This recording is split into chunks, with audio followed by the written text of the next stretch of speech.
Good morning, everybody. Good morning. Thanks for joining us on day 2. If you were here last night, day 1, congratulations, you woke up and got here. Those of you joining us for the first day, welcome. My name is Lucio Guerrero. I'm the Vice President of Corporate Communications for Independent Living Systems and with Florida Community Care. Today, I'd really like to thank you for joining us for today's moderated Q&A session focused on the Intellectual and Developmental Disabilities Comprehensive Managed Care Program, or as we thankfully call it, ICMC. ICMC. The purpose of this session is to provide a clear, accurate information about the ICMC program and to answer your questions in very open and respectful forum. I'll tell you, we've done this across the state. You're going to hear a lot about choice, freedom, and kind of really open to you on what you want to do. So pay attention, you're going to hear that a lot. We'll begin with the panel members addressing specific questions so we can give you an overview of the program in a concise manner, and then we'll open up to Q&A a little bit later. Once we have it cover the basics, you'll take the floor, you'll ask the questions, and we'll take a deeper dive into the details about this program and how it works. So first, let's begin with introductions on the stage. We have 7 panelists, 1, 2, 3, 4, 5, 6, 7 panelists. And we'll start with each of them, and they're going to tell us their name, their position, and who they're with. Hi, good morning. My name is Katie Weatherington. I work for the Agency for Healthcare Administration, also known as AHCA. Hey, good morning. My name is Susie Kemp. I work for the Agency for Healthcare Administration. Hi, I'm Lisa Payne. I also work for the Agency for Healthcare Administration. Good morning, everyone. My name is Carol Gormley, and I'm Vice President for Government Affairs for Independent Living Systems and Florida Community Care. Good morning, everybody. My name is Callie Wilson, and I am the ICMC Program Director with Florida Community Care. Good morning. My name is Susan Nipper. I am with the Agency for Persons with Disabilities. I don't have a mic, but my name is Amanda Gracia, and I work with the Agency for Persons with Disabilities. All right, thank you. So now we heard where you're from. We're going to get a little deeper dive of what your organization does and kind of the purpose and the reason. So Katie, tell us a little bit more about AHCA. Okay. Yeah, sure. So the Agency for Healthcare Administration serves as the lead agency responsible for administering the Medicaid program.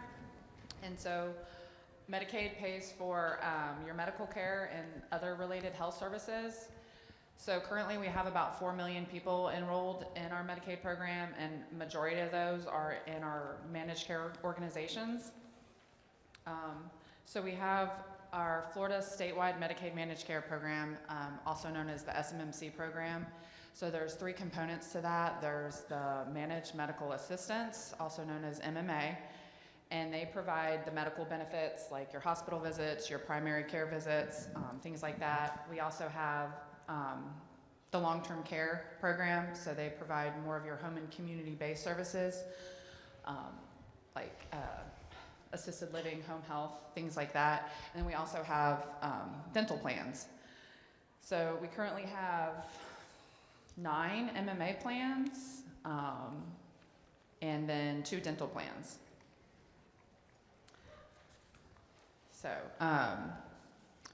So by Florida offering their Medicaid program through managed care, Florida gains additional flexibilities from the various federal restrictions. So,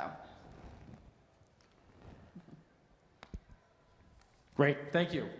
APT, tell us a little bit about you. Oh, you have a mic. Great. Hi. Hi. Good morning. So the Agency for Persons with Disabilities, our mission statement is to support individuals and their families with living, learning, and working within their communities. And one of the primary ways that we do that is through the iBudget waiver, which is a Medicaid waiver program through the Agency for Healthcare Administration. And the iBudget waiver allows individuals and supports them in providing a variety of medical, residential, social, behavioral, and therapeutic services through the Home and Community-Based Services Program.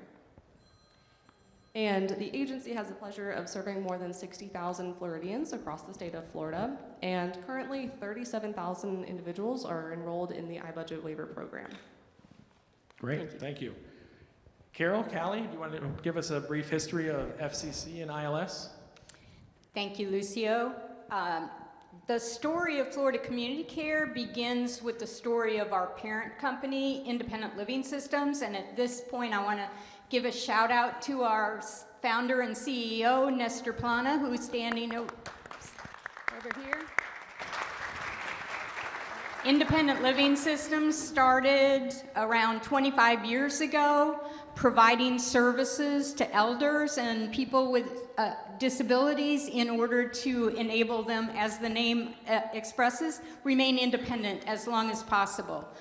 We grew from that into a company that was capable of a lot of the backroom functions of a managed care organization, and eventually in 2018 we were successful at becoming a Medicaid long-term care managed care organization.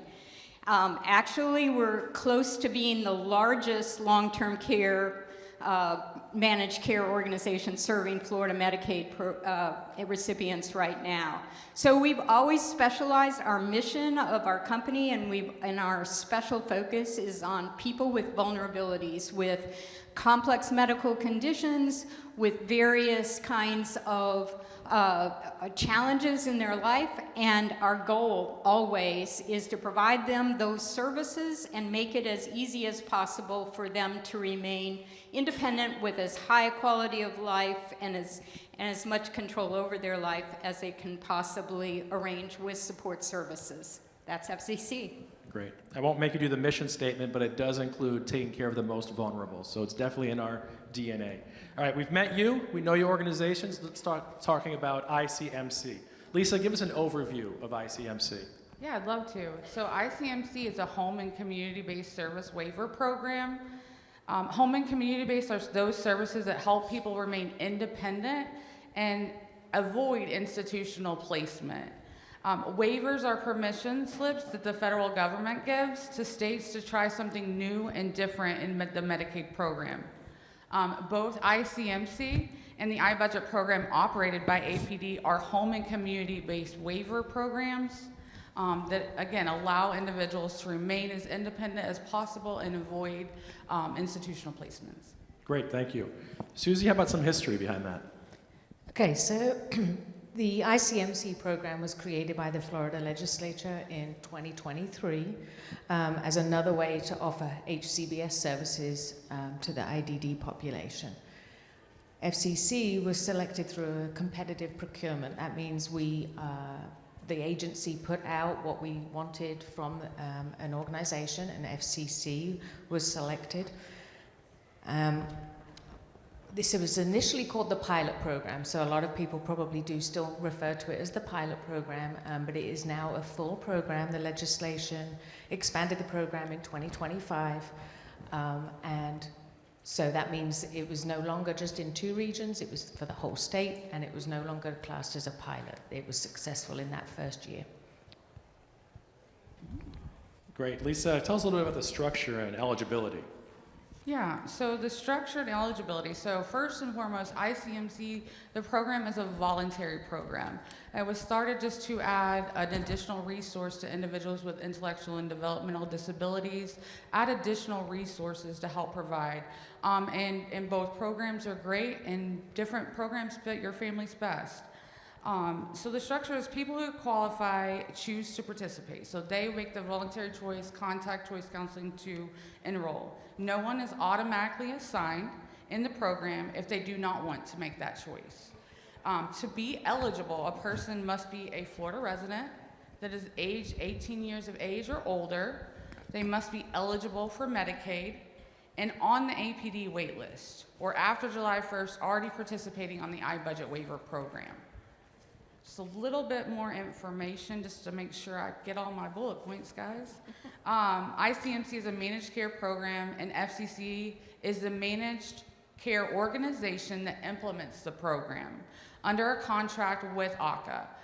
Managed care program is one of which AHCA contracts. Its qualified organization, also known as a health plan or a plan, is responsible for paying the providers who deliver the care to the participants.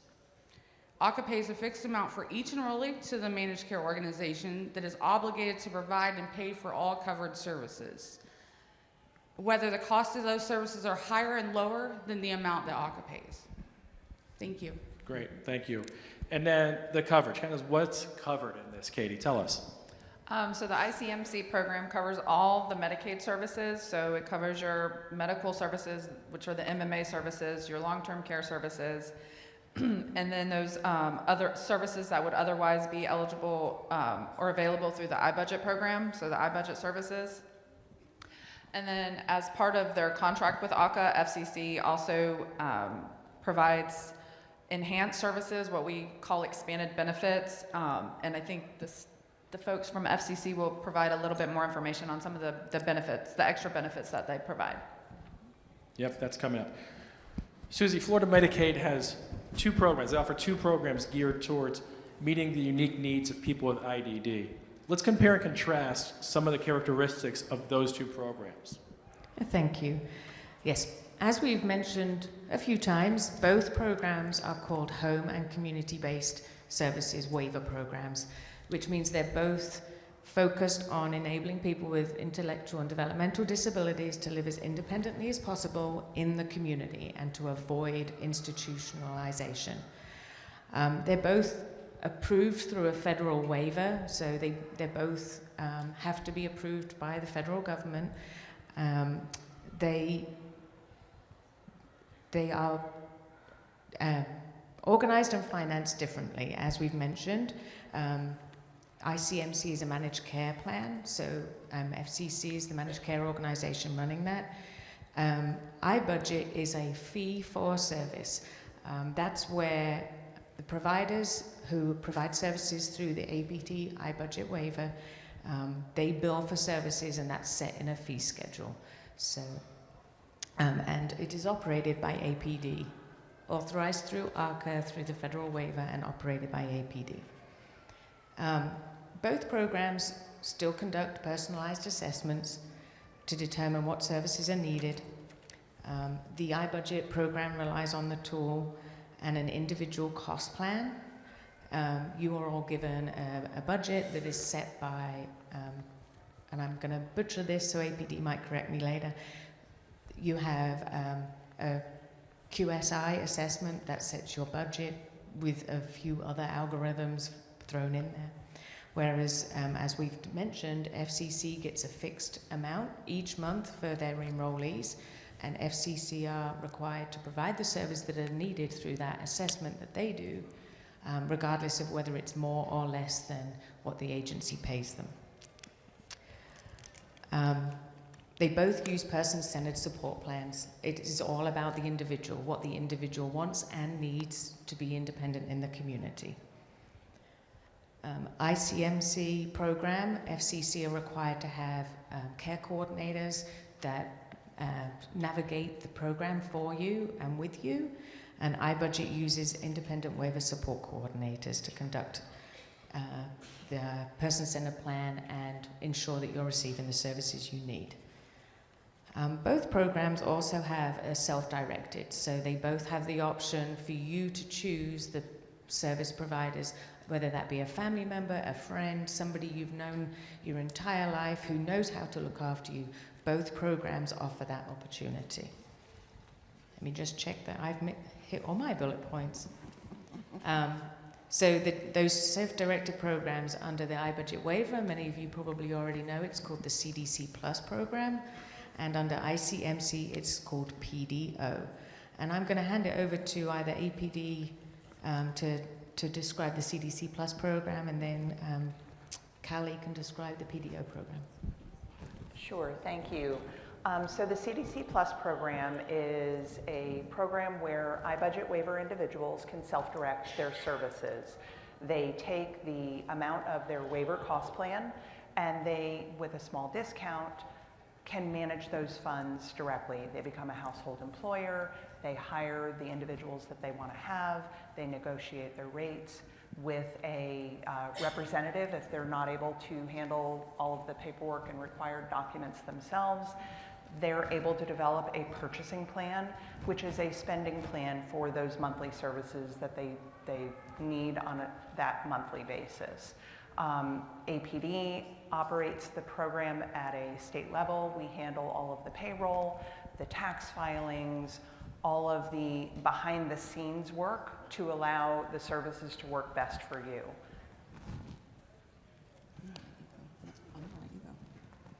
I'm going to let you go. You handle this question much better than I do. I don't know that that's true. She just started making things up.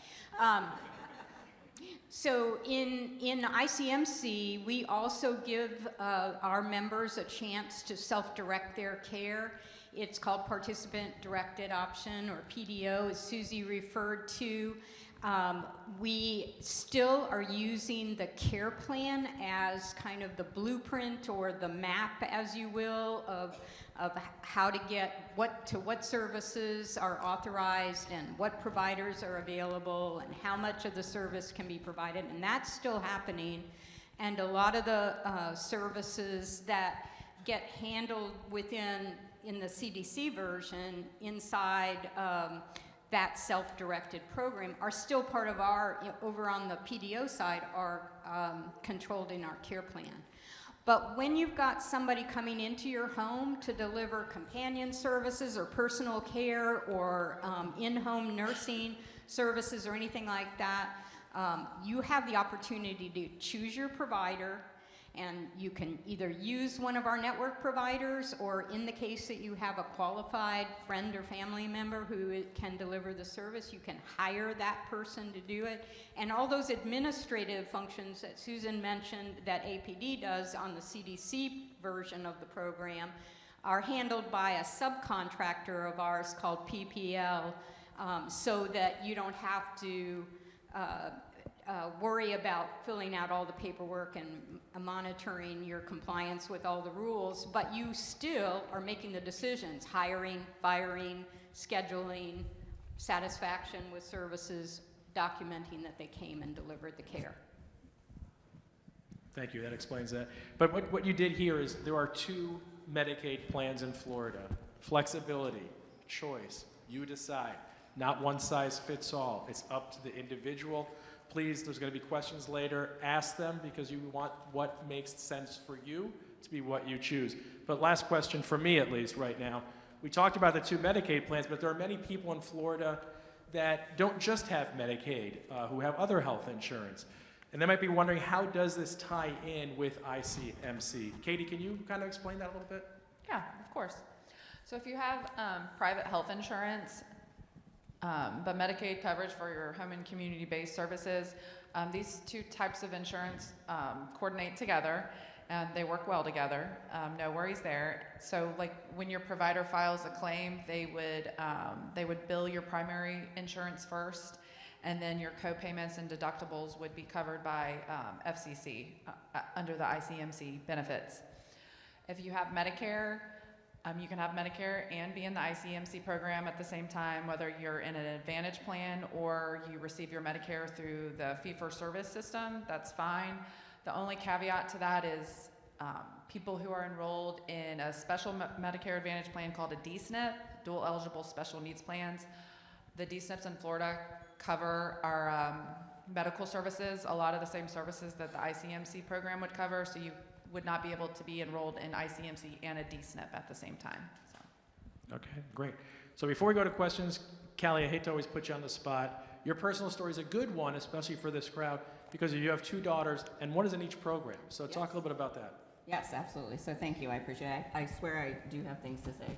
So yes, my name is Callie Wilson. Like I said earlier, I'm the ICMC program director. And my background, these ladies up here are brilliant. I have to give them much appreciation because of their background and dedication to everything that they do.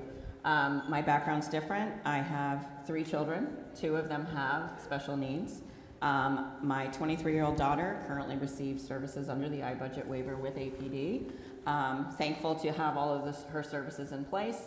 She resides in an amazing group home with an amazing provider. She also has day program services as well as ABA services, so that means she's a perfect angel. And she also receives transportation. So her services are in place. Everything is going very well. I have a 19-year-old daughter who has a genetic condition and also qualifies for services under the lower IQ. And she was on the wait list for services for many years. And being 19, she was in Tier 7. So with the opportunities that the ICMC program has brought, I was able to get her services immediately. And so now she's on our program. And her services vary differently, almost sometimes week by week. She has a very impressive social life, and she is constantly on the go. So with that being said, she needs, I want her to have companion care, personal supports, and things like that in the home for now. So again, it's an awesome opportunity to be here and experiencing both programs and everything that they both have to offer. So. You shared a story the other night about one of your daughters moving into a dorm for the first time. I teared up because I thought it was moving that she got to experience that. You teared up because she learned how to do laundry, and that made you happy. That was a different tears. Yes, yes. Okay. So yes, with the ICMC program. So again, my daughter lives at home, and for those who know her, they know that she is literally tied to my hip. And so we had this wonderful opportunity with a provider in Jacksonville. And so through the ARC Jacksonville, they have a program called Summer Life. And it's a 1-month camp for individuals to go and experience learning how to live everything that goes into living independently. So we've never been apart, and the ARC Jacksonville collaborated with the University of North Florida, and the University of North Florida dedicates some dorm rooms so that these individuals can stay in a dorm room with roommates just like themselves and be able to experience what it's like to live on their own with staff involved. They have a very lengthy schedule. They're very busy. I haven't heard from her in over 48 hours, which is absolutely crazy. But we would not have this experience at all if she was not on this program. That's awesome. Yeah. Okay, I'm going to open up for questions, so please raise your hand. I will make my way to you. I'm glad you're close. Thank you. Hi. How are you, ladies? Great. Gonna try to say this as respectfully as I can. So I got a couple questions. One is my daughter had APD. She's 28. She's medically fragile, and unfortunately, I'm in Jacksonville, right under Hewley. Nobody knows where it's at. And we're having a problem with nursing. So I had to go with the other side of Medicaid, which is terrible. I would love to be back with APD with ICMC. Thank you. But how do I transition back, and how are you guys actually finding nursing for medically fragile? Because she deserves to stay with me. She does. She does deserve to stay with you. You would understand that. I do understand that. Yes, very much. Thank you for your question. That's a very good question, and we appreciate you sharing with us. First, I did want to say we also get stuck on the acronyms constantly, just so you know. We're saying them wrong, so don't feel any shame on that. So I just want to make sure I understand your question correctly. You were on the APD waiver or wait list? No, she Wait skipped list. it and went straight to APD. iBudget was what she was on. Okay. And she's currently on ICMC. No, we actually unfortunately had to switch over to Humana, A long-term care. long-term care, to keep nursing in our area. Yeah. But your program seems amazing for us, but we need nursing. Okay. Yes, so we have a choice counselor, a third-party vendor that is involved that AHCA oversees that helps allow to keep like an unbiased party and will answer all questions. So they will provide information about the APD waiver. Any questions someone has, they will be able to help you with that. They'll help navigate that. It could be an eligibility. There could be different things involved with that. I can say nursing is a part of the ICMC program, but we have a choice counseling phone number we're going to provide that you can contact. You've contacted choice counseling? Okay. Yeah, and I'm getting the same answer. And I just want to add a little bit, because this helps illustrate the comparison between the two programs. I think both programs would cover those kinds of services that you're describing that you need in your family. What we have available to us as a managed care organization is a little bit more flexibility, but also very direct responsibility and accountability. So the agency requires us through contract, and we're subject to penalties if we don't do this, to have services available within certain time periods, and our care coordinators are serving no more than 18 members at a time, so they are very active with you at every moment, making sure that you get the services you need. And you also may be interested in looking into the participant-directed option if once you enroll in ICMC, if that's where you end up going, because then if you find a provider, a nurse who can come into your house and serve your family member and do that well, you can make sure you stay with that particular provider, that you're in charge of making that choice and doing that scheduling. I know my grandson needed in-home care, and having people go in and out of your house all the time is one of the most challenging circumstances, both when they show up and sometimes when they don't show up. It's challenging, so you have the care coordinator by your side helping you work through that, and you can have as much control over that as you want. So we do have a couple extra options. I don't know if we have the slides available to display or the information to be able to. Okay, so I'm going to read this. It's kind of long. Everybody grab your papers and pens, okay? I'm going to read the choice counseling phone number, and then I'm going to an additional email box for questions for individuals that have already contacted choice counseling. I'd like you to, if you have any personal questions that you feel like it needs a little bit of extra attention, I'm going to provide this inbox so that you can send us those, and I would like for you personally to send your email to this inbox so that we can make sure to address it directly. And if you'd like to add that you spoke to us here, that'll be helpful so that we can research it. And I'm also dragging this out so everybody can get their pen and paper out, just so you know. We also have flyers. We have flyers that have all this information on it, has a QR code. Thank you, Chris. He likes to stand behind the scenes, but he actually does a lot for us too. The phone number to call is 877-711-3662, and this is very important. Press option 4. So we have dedicated staff that we have specifically trained together to make sure that they are aware, but option 4 is who will get you to individuals that know the most about the ICMC program. The email box, it's Federal Authorities Mailbox at AHCA, which is AHCA, I used to always transpose those, .myflorida.com. And again, if you grab a flyer from us, if you want to hold it up really quick so everybody can kind of see this flyer, right? It looks like this. Yeah. We'll have them out at the back. We have 2 booths in the back that have them, and then if you go to the expo hall, everybody's there. AHCA's there, APD, we're there. So we have that information with the phone number and a lot of that information in the booths right as soon as you walk out. Be sure to grab it. If you're like me, you might write it down wrong or not be able to read it when you go back to it. So thank you for your question. We really appreciate you.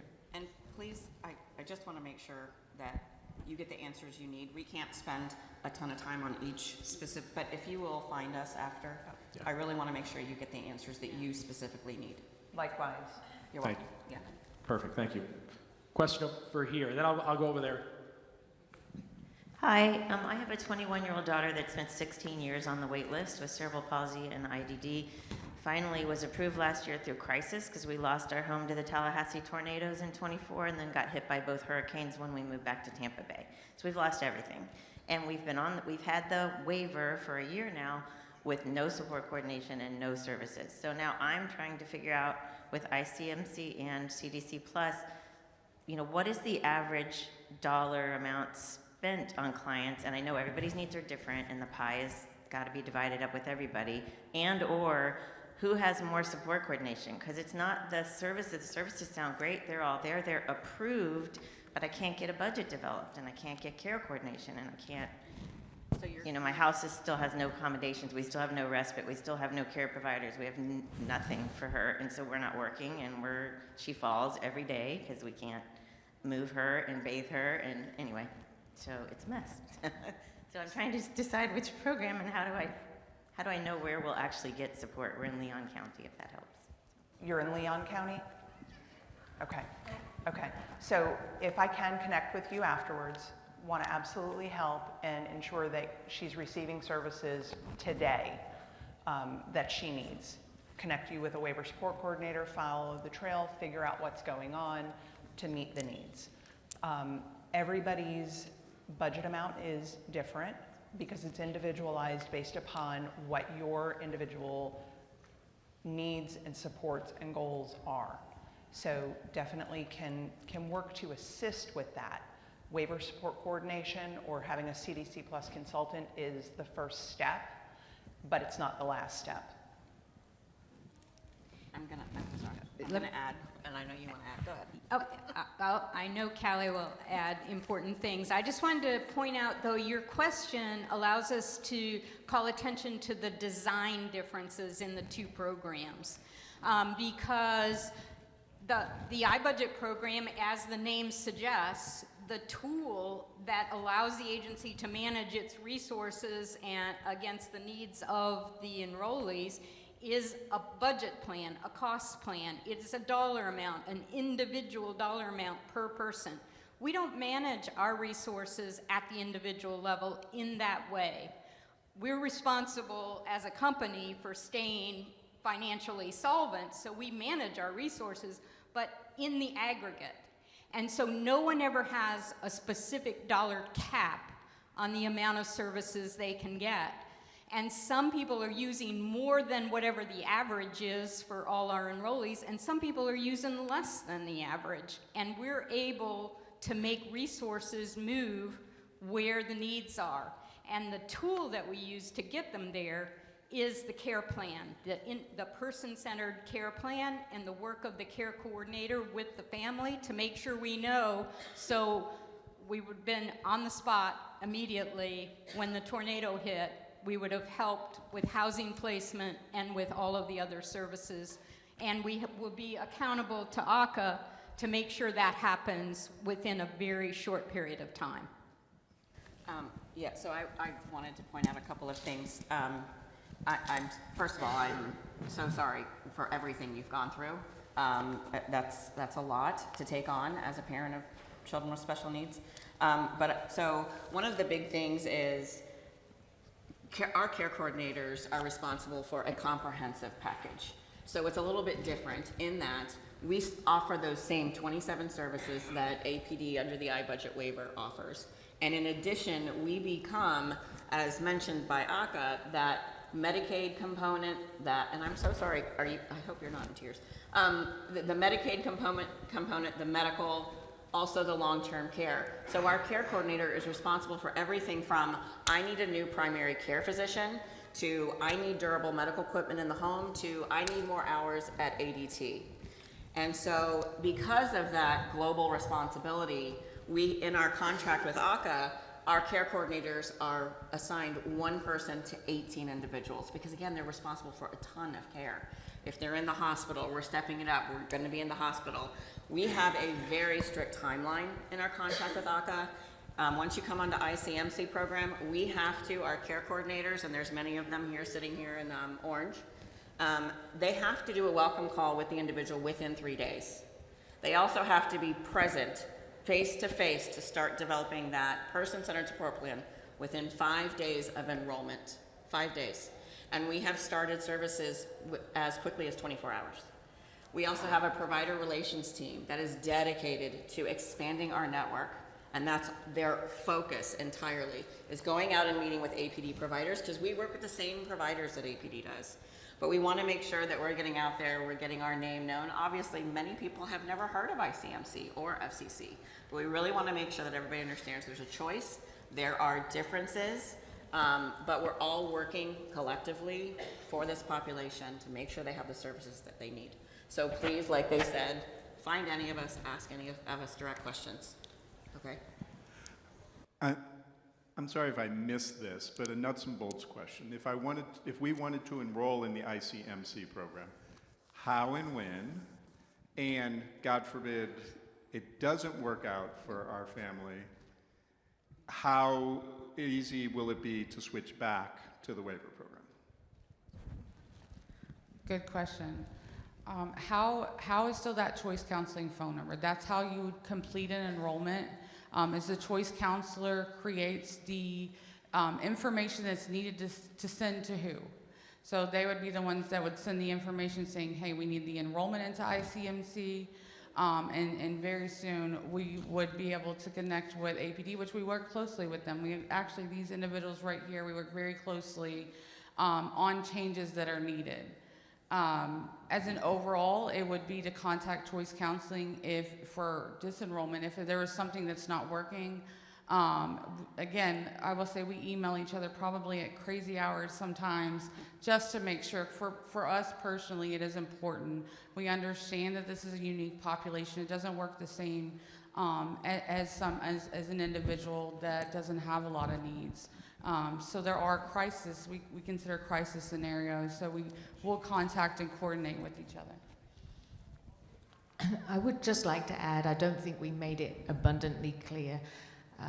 Both the iBudget and ICMC program have the same eligibility criteria. So if you applied for APD, iBudget waiver a long time ago and you've been on that pre-enrollment list, you already qualify for ICMC, you just need to call the choice counselors. It's very important to understand that APD do the eligibility for both programs. So if you apply for APD services, you do an application with them, you're eligible for either iBudget or ICMC, and then it's up to you to choose which one you want to do. And if you choose iBudget, you call APD and find out if there's any slots available, and they'll send out letters. Or if you want to do ICMC, you call the choice counselors. So I want to make that really clear to everybody. I want to just add a little bit in response to the part of your question that was about what I call the exit strategy. And because this is a voluntary program, you can opt out at any time. However, the way the law is written that creates this program, you have a right after 12 months of enrollment in ICMC to opt out and be guaranteed a slot in a comparable waiver. And the comparable waiver is either the iBudget waiver program that we've been talking about or the long-term care waiver. So you wouldn't go back to the wait list at that point after 12 months. Right. And Thanks. additionally, Well, let me get her, then I'll get you. additionally, if I may, Yeah. so with individuals in the iBudget waiver today, if you decide that you want to try ICMC and that's a program for you, after being in that program, you don't have to wait a year. You can come back to iBudget. So again, that is your choice. It's voluntary. It's all about what you want. Okay, question right here. So I'm Jen, and I am currently on APD. My question is like a two-part type question. One, I am a paid caregiver for my daughter. I'm on the parenting plan.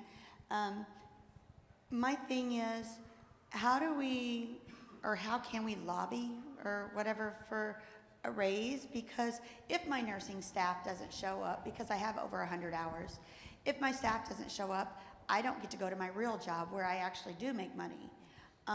So how do we raise that? Because right now, as it stands, if I was to work 40 hours a week and I worked all 52 hours, it would be $31,000 for the year, which on a family of 4, poverty level in Florida is $33,000. So I'm still, thank God I have an amazing husband, but I know not every family has that option.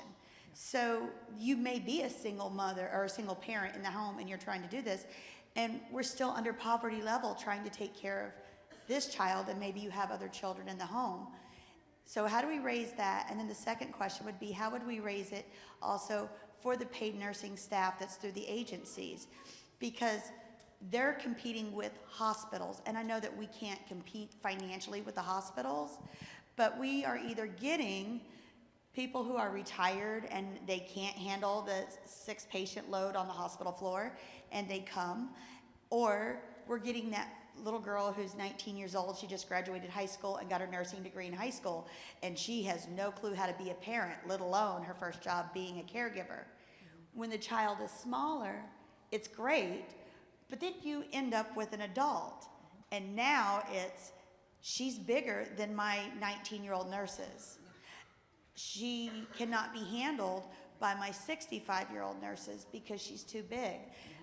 So they have to find smaller kids. So to keep that person who is compatible with her size, and she's mobile, we're on the go 24/7. So to pay that person $20, $25 an hour isn't really compatible for what we need. So how do we get that raised so that we can maintain adequate caregiving in our home with our bigger children?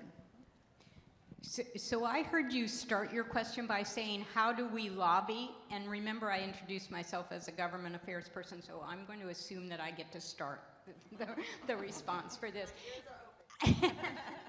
And first of all, there's a lot of people, including the agency staff and the organizations that represent providers and consumers and stuff, that have been lobbying every single year and asking the legislature to appropriate additional dollars and give the agency authority to raise its rates. But that is kind of a cumbersome process. And as much as I believe that the legislature cares about this population and is listening to those, they are balancing a lot of needs and a lot of other circumstances, and sometimes they can't say yes to everything everybody's asking for. What happens in managed care is that our contract requires us to make sure we find a provider that meets your needs. That may cost us some benchmark rate or a lot more than whatever that benchmark rate is, and that's our problem. You don't have to go to a committee and testify and file a bill and be successful in the legislative process.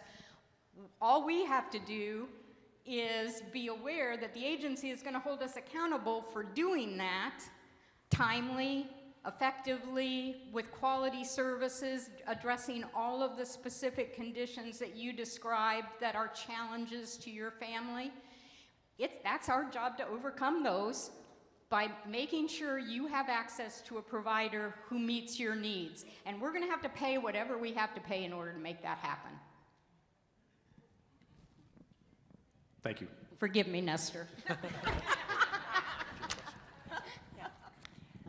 I want to back to the other topic that we're talking about because I'm not clear at all. So I was in the waiting list for APD. Now I'm with ICMC. How, if I have some issue, I can back to the APD waiting list, or I can have a ICMC and be in the waiting and APD waiting list? How that work? I don't have clear at all with that. Right. So I'm glad you asked the question. If you have been in the ICMC program for 1 year, you can call Choice Counseling, have that conversation, and then that would be the point where you can enroll in an eligible waiver, whether it's iBudget or the long-term care. And I can still have ICMC. You can't have No. both at the same time. No. However, I do want to point out that if you were to go with APD iBudget, you can keep your MMA, your Medicaid. We are a Florida Medicaid vendor, if you will. So you will have to choose. If you're with iBudget or APD, you also have usually a Medicaid component. And there's many different vendors here who are Medicaid. When you're on ICMC, we are all of the above. We are the IDD service provider, we're the long-term care, we're also the MMA or hospital. So you can't have ICM and iBudget, but you can have iBudget with our medical component. Another question. If I'm back to the APD, I'm going back of the bottom of the waiting list or in the same place that I was? So because of continuity of care, once you've been on ICMC for 1 year, then you would be an automatic enrollment into iBudget, if that's what you wanted. Right. Not to back to the wait pre-enrollment. list. Yeah. Not back to the wait list. No. Hi, quick question. I'm a provider for an adult day training program in West Palm Beach, and I have both ICMC and APD because we want to offer our clients the option of deciding. You said something and then you were trying to clarify it. I want to make sure I'm clear. So they have to enroll first on APD and be on the pre-enrollment list before they can get ICMC. Is that correct? Because I've not been telling our clients that, and so I want to make sure I correct that. APD still has sole responsibility of the determination that somebody qualifies for the waiver services. Okay. So yes, that is the one thing that APD has sole responsibility in currently, is determining that somebody is eligible for that pre-enrollment list. Okay. So yes, yes. That's a really good question. I'm glad you did ask that question. I did want to add this on and make sure I added it when it was appropriate. Another piece of this and another agency involved in this program is Department of Children and Family Services for the Medicaid portion.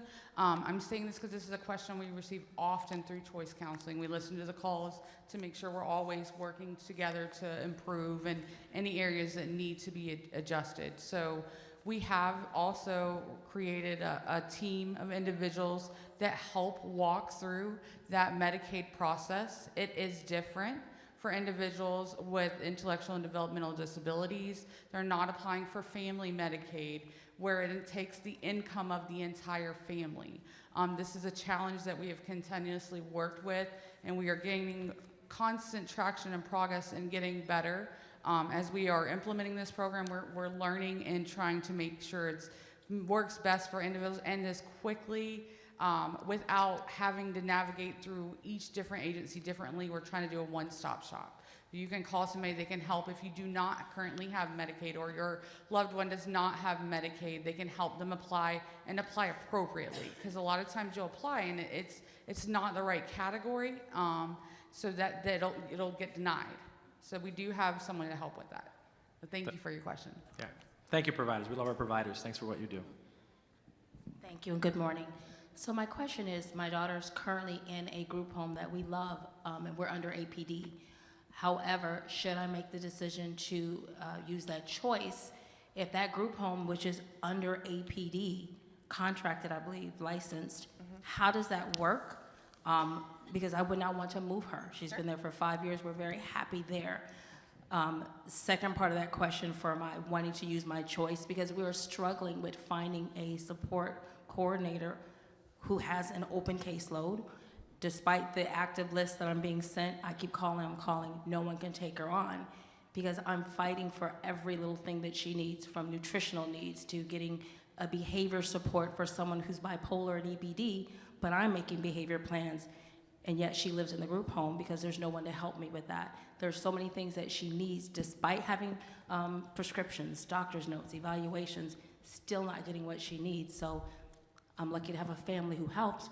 We're funding a lot of this. We're just not getting our needs met. So would love to stay where I am, but now I know I have choice. So I'd like to know what that would look like, or if I can talk to anyone later.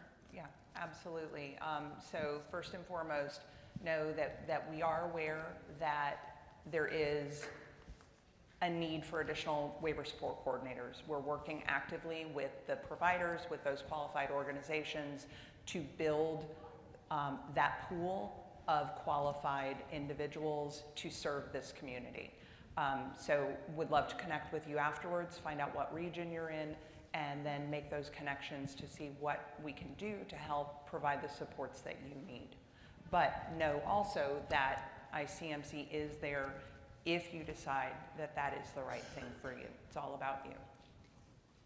And I want to just add a little bit, and I know Callie from her personal experience will want to add as well, but we have an obligation under our contract, and again, AHCA does a really good job of making sure we comply with our contract terms, but to offer continuity of care. So when somebody does make a choice to switch, if they're already getting services from a provider, like the group home that you described that your family member is living in, we're obligated, whether or not we've got a contract with them today, we're obligated to make sure we can give you continuity of care for 180 days, 6 months.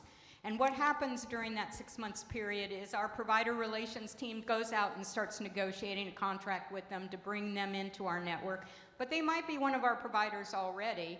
In any case, we would immediately assign a care coordinator. That person would be in touch, we'd be in touch with you very quickly to arrange a face-to-face meeting. The care coordinator would meet with you and your family, complete a person-centered support plan, and begin delivering services within 5 days. So hi, Nicole, I'm gonna add. We met yesterday, and I wanna say that, so first of all, I know how the blessing that it is to have a group home that you are happy with, and that makes our lives so much easier. We do not want you to change any of your services. And because of that, our IDD service providers are the same APD service providers. Currently, those providers have to be APD approved. Group homes have to be APD licensed, and so do ADTs. So again, you already are in a home that's APD licensed, so we are just going to take over paying for those services. We have many providers, many of our providers are here, and so again, there's no need to even consider that you would have to move any of the services that she's receiving. Thank you. Callie, move your mic just a little bit there. Thank you. Our sound guys are going crazy back there. We have a couple of questions back in the back corner when you get to it. I don't know if you can see because of the lights. Yeah, hi. I have 2 questions. One, my daughter is 19 and she is on the APD waiver. And we are interested in the CDC Plus program, and her support coordinator has told us not until she's 22. And then the second part is, as her patient representative on the CDC Plus program, I would be responsible every month for monthly submissions and maintaining records in the home. So if AHCA came to do a survey of our home, taking care of our daughter, that I would be responsible for the paperwork. And with the program, with the FCC, would I still have to be responsible for maintaining all that, or is that a part of the care coordinator, please? So if I can start. Yeah, absolutely. There is no age requirement for CDC Plus, so that is not accurate. Within APD, the only requirement is the individual is on the iBudget waiver, they live in their own or family home, and they have a desire to self-direct the services. So age is not a factor. Yes, there are requirements to maintain paperwork for quality assurance monitoring. That's done through Clarent, which is an AHCA contract. So those pieces and parts are accurate. So there is a little bit of a difference. Hopefully my mic is okay. No? Okay, what do you, hi. My bad. Okay, I'm just gonna hold it here. Is that, okay, how about this? There we go. So, there is a little bit of a difference as far as the paperwork is concerned between iBudget CDC Plus and the PDO services that the ICMC offers. Somebody's waving at me in the back. Put it down. Okay, sorry. Anyway, I apologize. But so essentially, I do have friends that are on CDC Plus, very thankful for it, and they have it works very well. But they do have to submit paperwork, and I believe one of my friend's husbands sits down every Monday in the evening to gather receipts and just make sure that everything is done. On ICMC, the main difference is that we have a third-party vendor that does that process for us. So there is, obviously the worker has to clock in, clock out, track their time, and the other person, and I'm sorry, I'm not getting the exact terms right, does approve the time, but again, our third-party vendor is responsible for submission of all that information and documentation. Thank you. Yeah. Choice. I have so many questions, but I'm going to start with if you wouldn't mind, the Clarent question. You mentioned Clarent. How is the MC? Thank you. How are they going to be monitored by Clarent? No, they're not. So ICMC has a contract with the Agency for Healthcare Administration. Actually, that's where I'm from, Medicaid policy. We write contracts that is actually publicly available on a website called FACS. But that contract has a lot of terms and conditions that they must meet, as Carol's said before, and Katie and her team are the ones who monitor compliance. Well, actually, the whole of Medicaid monitors compliance of various areas, but we monitor compliance by the use of many, many, many reports and submissions. So the ICMC program isn't monitored the same as Clarent does. The agency does have that contract with Clarent that monitors APD services for the waiver. And if I could just add real quick, any provider who is licensed by APD, so that means group homes and ADTs, and if the Clarent review is part of the licensure requirement, then the provider may still need to do that even though they're serving ICMC. But Clarent isn't performing any functions for the purposes of us making sure that we are paying for the right services at the right time. Okay, quality was my just concern. Is there going to be a measure of quality? Yeah, the agency has a huge Medicaid quality bureau, and they receive most of the reports. They review, timeliness of services. We have, help me out, Katie. How timely they authorize the services. We also, as Carol has mentioned a few times, we measure their network, making sure that they meet their network of providers and their time and distance for providers, so you don't have to travel long ways to go see a provider. The amount of data the plans have to submit to us to ensure that they're taking care of the Medicaid recipients, it's a lot. So we are making sure, and when they don't meet those metrics, there are penalties.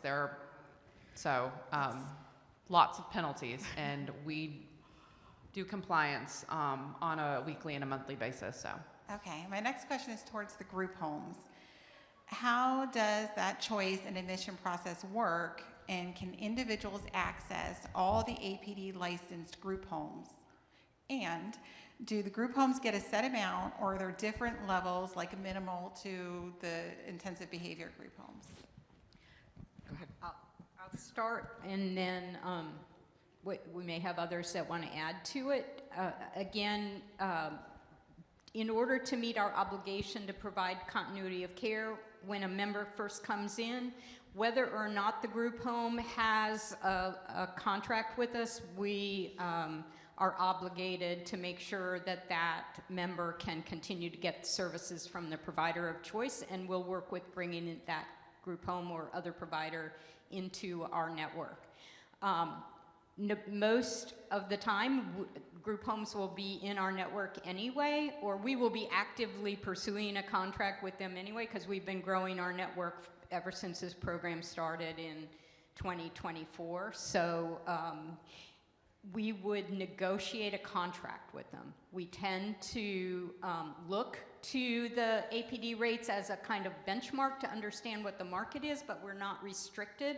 And so we negotiate a contract that suits the conditions that that particular provider is in. What about an individual who is not yet in a group home, so they're looking for placement? Are they bound to a list that is already with you guys, or can they go to any APD licensed group home? Any APD licensed group home is available. We work with the same ones. So we have many individuals, we've already moved into group homes. So we're very familiar with that process. The difference is, what we do at this point is, yes, APD's current, different levels, if you will, so you have standard homes, you have behavior focused homes, you have intensive behavior, and then you have enhanced intensive behavior. So, and then there's all these different levels in those homes for different levels for funding, correct? So we do, because we're utilizing APD homes, we still look, so we have a list of standard homes, we have a list of behavior focus, we have a list of already in our network, intensive behavior. So we do go through that same process because we want our individuals to be served at the same level and be obviously accepted into the home that they're going in. But we do have a lengthy conversation with the provider, with the families, our care coordination team, and we discuss what is the best rate for the individual to cover those services. And again, our contract with our providers is a little different, but we do utilize the provider rate table as a base, and we move up from there. Thank you. Speaking of great providers, we have one here. Joe, good to see you again. Good morning. First and foremost, I think I speak for everybody here. Thank you for your time and for the information you're providing. Ton of questions, but my question directly is for the panelists from AHCA. Okay? We've worked for about a year and a half with both the APD and the ICMC. We have clients for our day program that want to come to our day program. They cannot go through APD, or they're not being able to be picked up. They don't qualify, we'll put it that way. They can't go to ICMC because they're not on the pre-enrollment list. They have Medicaid. When I understand to bill through AHCA, you have to have a licensor. Got it, not a problem. The families keep asking us, will AHCA through Medicaid pay for HCBS at a day program that is not daycare?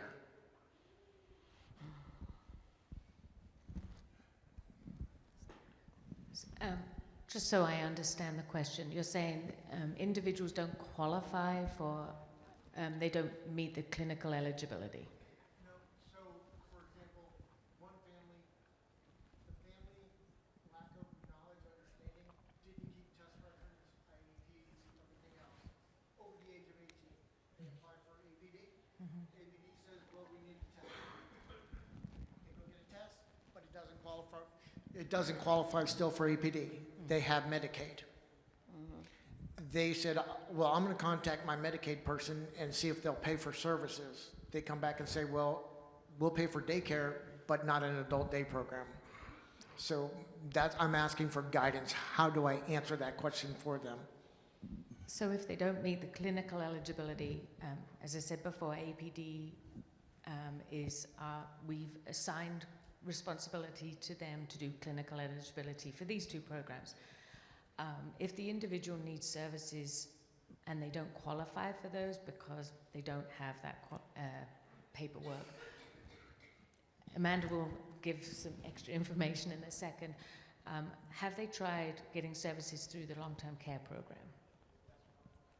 Okay.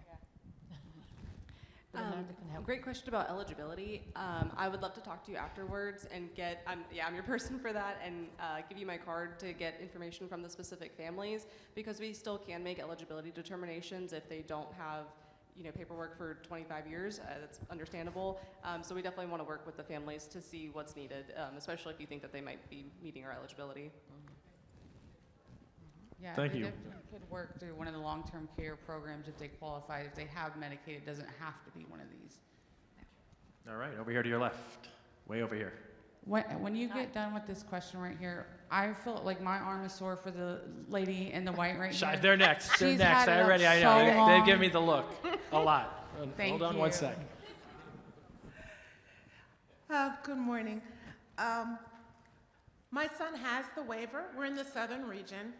I was told not to do CDC Plus because he would start to lose some of the things that he has right now, such as behavior therapy, physical therapy, occupational therapy, speech therapy. So I was discouraged from moving into CDC for that reason. So first I want to ask, is that accurate? But then second, I had a question about the new program. For the new program, he's interested in independent living, and I wanted to know if any funds can be used towards independent living, and if funds could be used towards some of these programs that maybe there's some ADTs that are in our area that are not Medicaid waiver provider that a lot of parents are paying out of pocket for. So I'm wondering, does it expand to those other places that the waiver wasn't able to reach? Do you want to? Yep, sure. So thank you for the question regarding CDC Plus. So that is not in fact true. All of the waiver services that individuals can receive through iBudget, with the exception of residential habilitation, are available for CDC Plus consumers. So that includes the nursing, all of the therapies, behavioral services, etc. You do still have to have someone qualified to deliver those services, but you as the employer would negotiate that with those individuals. So all of that can still happen without any problem whatsoever. There's a few additional services that aren't available to waiver clients that are available through CDC Plus, so some of those expanded benefits, like summer camp. So as far as, our independent living is obviously one of the services that we do provide.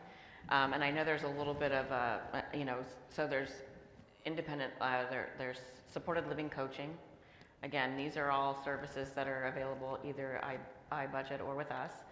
So there's supported living coaching, supported employment, obviously the Life Skills 3, which is your ADT and things like that. So we do have individuals that reside in supported living, and we can give them those services. We do not, just like APD, we don't pay for that rent, so to speak, but they're usually the communities that accept, that work with our individuals usually have a lower rent, and so part of their Social Security handles that. And then in addition, we pay for the services that are needed when they're residing in that location. And there are many communities out there, some of them are amazing. So if you have any questions on where those are located or if there are any near you, happy to talk to you after. I hear somebody needs a question over here. Does anybody have a question here? Oh, there.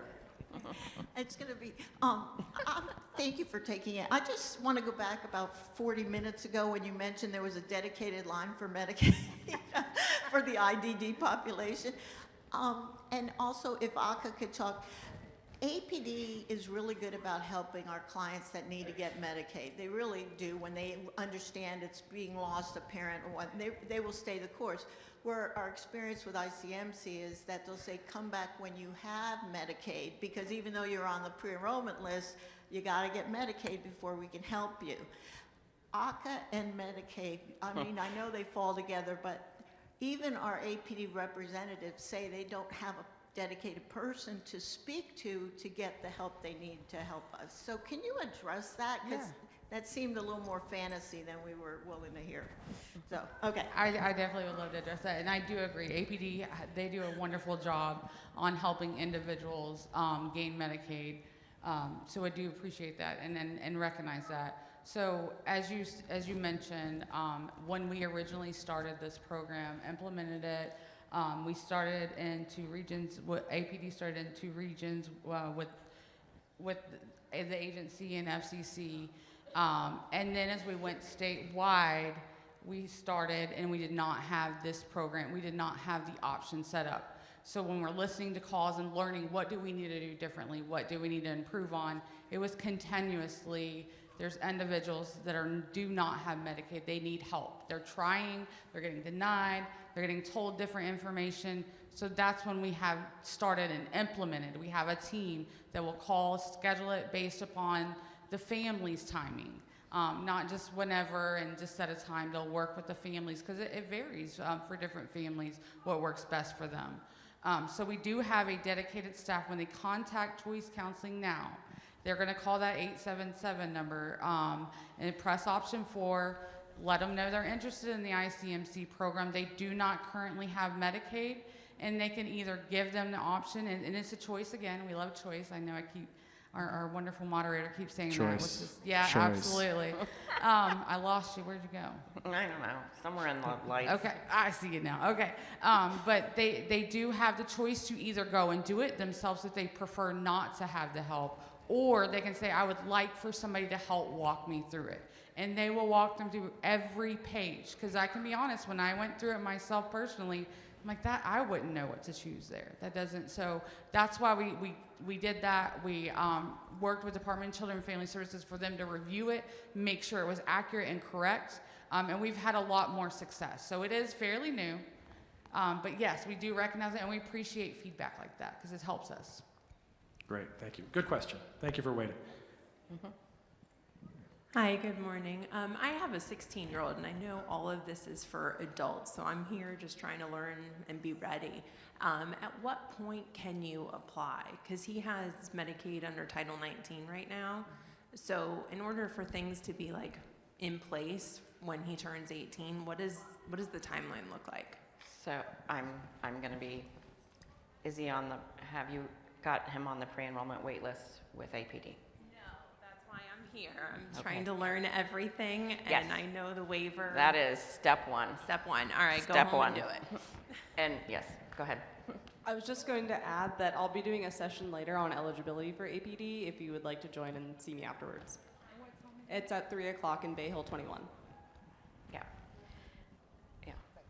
And so so once you get on the pre-enrollment wait list, at that point, step one is complete. There's also, you do have to ensure that Medicaid is going to remain in place. And so there are different ways to qualify for Medicaid. Individuals can qualify in the state of Florida if they're receiving SSI, they automatically get Medicaid. But in addition, if those individuals lose SSI, then sometimes they lose their Medicaid. So I always tell parents, do yourself the favor of applying directly to Medicaid through the My Access portal. And unfortunately, DCF is not here.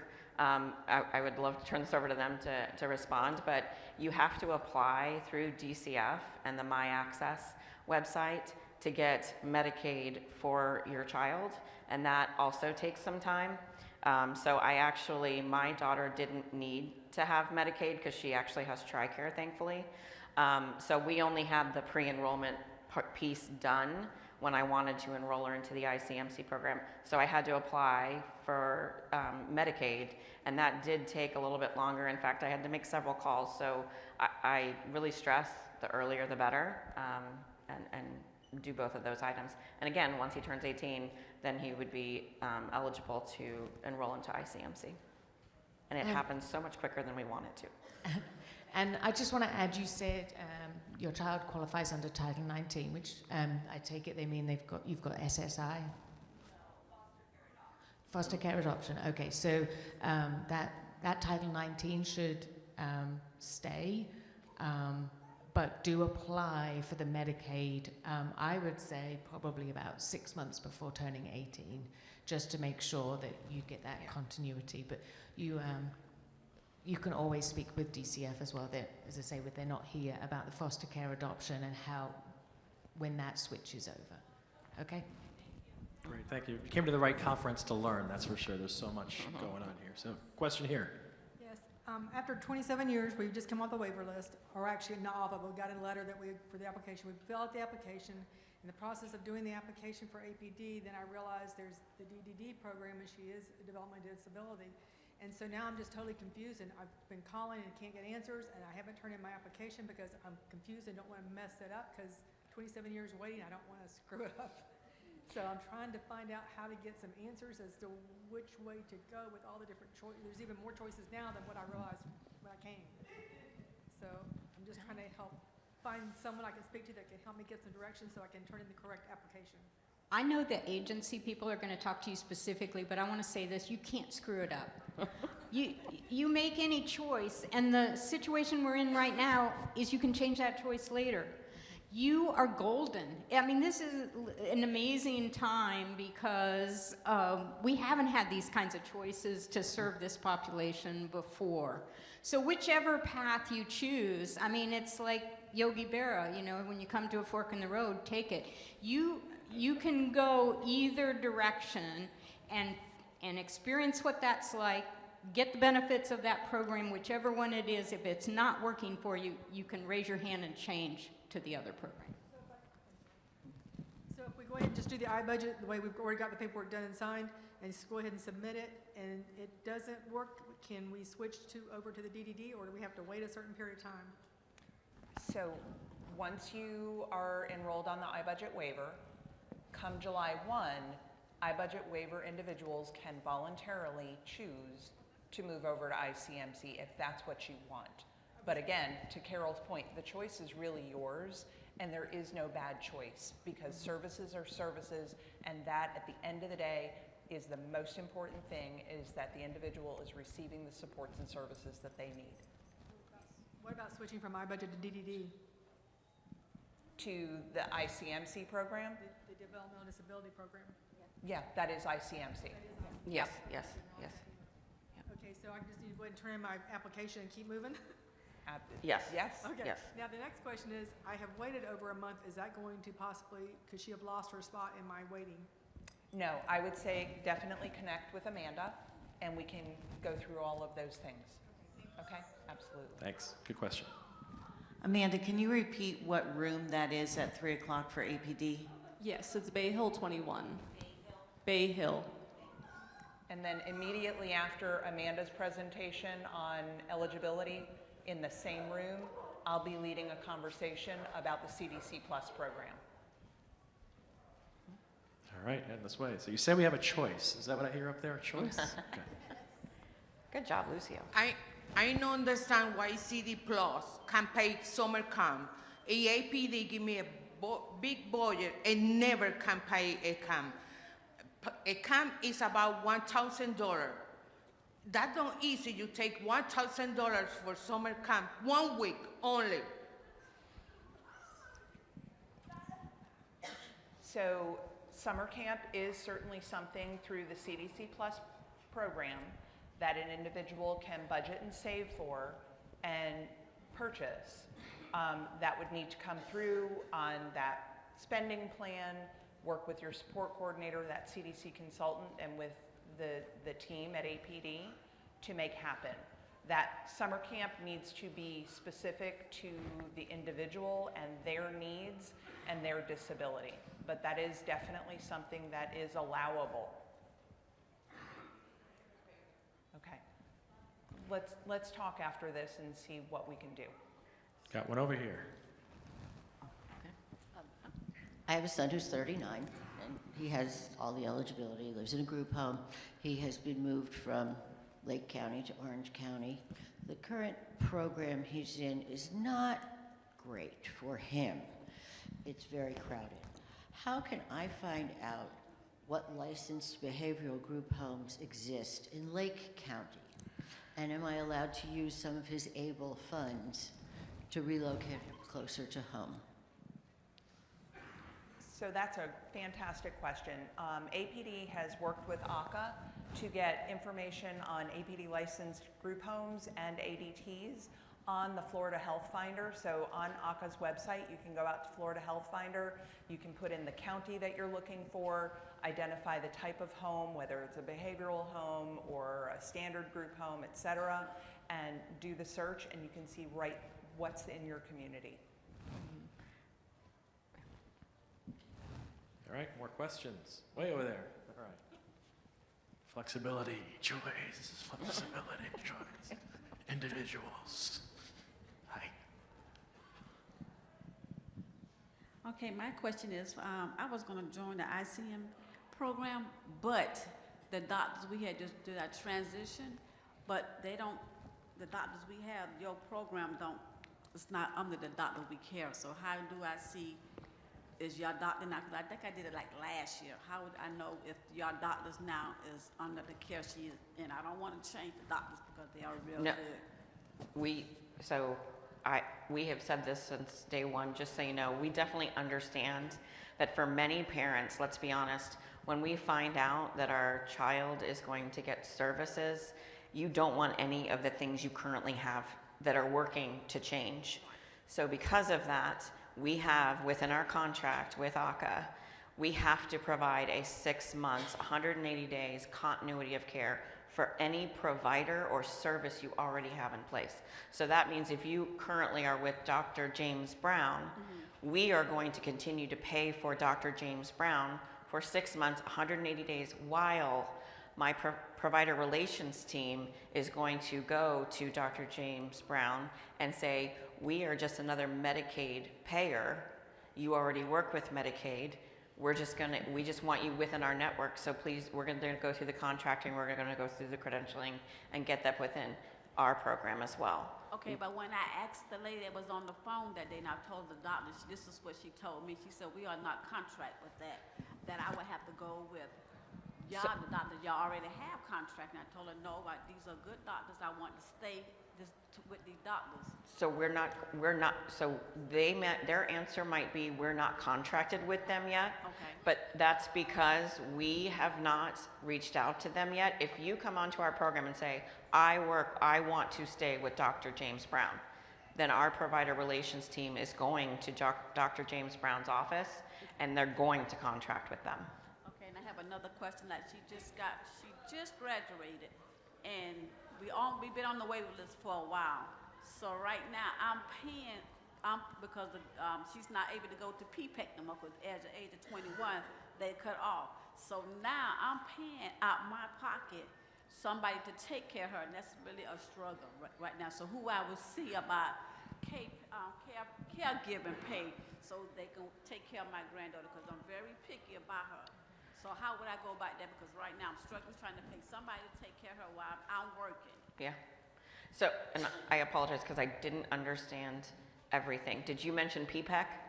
Yeah, she was at PPEC, but when at the age of 21, they no longer to go. That's the last time. She'd be 22 in July. Because of her age. Right. Okay. Because right now I'm paying somebody, because she was in school. She graduated this year. Mm-hmm. So now I am paying a lady who I trust and trained to take care of her. I know it's gonna take care of her real good. And I'm paying her, and right now it's a struggle to pay her and try to work because I only work part-time. Yeah. So what agency I would go to help me to get caregivers pay so I can help pay this lady? Mm-hmm. So I think that's a great example of where our care coordination team would step in and help you confront that change in circumstance and the need for additional services or a different type of service than you had gotten before. And because if you're I think you said your daughter, right? Your family member was in ICMC, you would be in constant touch with your care coordinator. You would say, she's aging out of this kind of service, she can't get that before, I need personal care, I need companion, I need in-home care of any type. The care coordinator would develop a plan to do that, so you don't have to pay out of pocket for that. So what I didn't join ICM because of what she had told me that the doctors we have, there's not contract with it, so I didn't never join that. I just stayed where I was at, but I did wanted to. But now, since you say I can call back and see them doctors that see that on contract with y'all, then I would like to join. But right now, my thing is who agency I would see to help me for caregivers pay to pay, because right now it's coming out of my pocket. Okay. And you said that she's on the pre-enrollment list currently? She's on the ADP waiver list right now. We've been on it for a while. So there's definitely things that we can do to assist. Okay. And congratulations on the graduation. That's amazing. So definitely want to help. We can work with the local regional office to see if some immediate supports and services can be put in place. We've got another opportunity. We've got an IFS program, which is individual and family supports. There are monies there that can help for temporary immediate needs to help take care of what you have right now. Okay. Dr. The James rest Brown. is being worked out. James Brown and Taylor Swift's the nurse I hear. That's right. Over there. All right, another question. Yeah, I have a 28-year-old son. He's on CDC Plus. Right now, he needs 24-hour care, but of course he's not getting that, so we don't sleep at night. I would love to sleep. It would be great. If I switch to the other program, could we take care of him during the day and then like nursing come in at night? And if we did that, could we still get paid? Because I mean, our life revolves around him. Of course. Yes, clearly. I'm going to let you answer as far as that's concerned. Yes. Yes to each of those parts. Yes, if you switched, yes, you could get that additional service. That would become part of your care plan that you needed that would be documented. Yes, you could be paid under our participant-directed option for delivering part of his care yourself. Yes. And even through the waiver, if the 24-hour care is medically necessary for him, then that can be funded through the waiver as well. So again, it's all about choice and what you want. With the waiver, if he gets 24-hour care, my understanding is it has to be nursing at night, so then it has to be nursing during the day. Is that not correct? 'Cause There I'm can not be a nurse. combination, so it's all individualized, and it depends on what his medically necessary services are. Great question. Remember, we have flyers in the back, more information, choice counselors. I actually don't have a question. Well, You better give that back to her. I would just want to make a statement. So I have two sons with disabilities. One is 32, one is about to turn 20. One has been on the waiting list with APD for 11 years, and thanks to the FCC ICMC program that now has been in place since October of last year, my youngest one was one of the first ones to get in, and the experience has been nothing but amazing. And because it opened up, it let my son, the other one, the 32-year-old, who doesn't have as many challenges as the younger one, let him, now he is in with APD and the services started right away. So I'm on both sides, but I will tell you, ICMC from day one has been incredible for my young one. I appreciate that. And That's I great. swear we didn't pay her. All right, we got one in the back. Hey, how are you? All right, here I come. Hi. We have a teen that we were just told doesn't qualify for APD because his disabilities, I guess, aren't as severe as are required. But we had him, we did a whole bunch of studies with him at Nemours, and basically, you know, yeah, he might not have an intellectual disability, barely, but because of his ASD and everything, there's no way that somebody like him, or it's very difficult that somebody like him could ever be independent. So what do you tell parents that won't qualify financially for, you know, support, but, you know, they're still trying to see, like, okay, what happens to him when I retire or when I pass away, you know, things like that. So are you saying you applied to pre-enrollment and you were denied? Yes. Okay, Yes. essentially. Go ahead. I would love to talk to you more, especially if you think that he does qualify. I'd love to learn more about it, and you might just need a reapplication with different documents. All right, we're a little over time, so I think we have to wrap it up. But like we said, we have the booths outside. Go to the expo hall. Everybody's there. They're going to answer all your questions. Thank you to our panelists. They were amazing. Thank you for... Thank you all. And thank you to our language specialists, our sign language specialists, doing a great job up there. Thank you very much. So that's all. We'll see you. There's another session at 12:30, and have a good afternoon.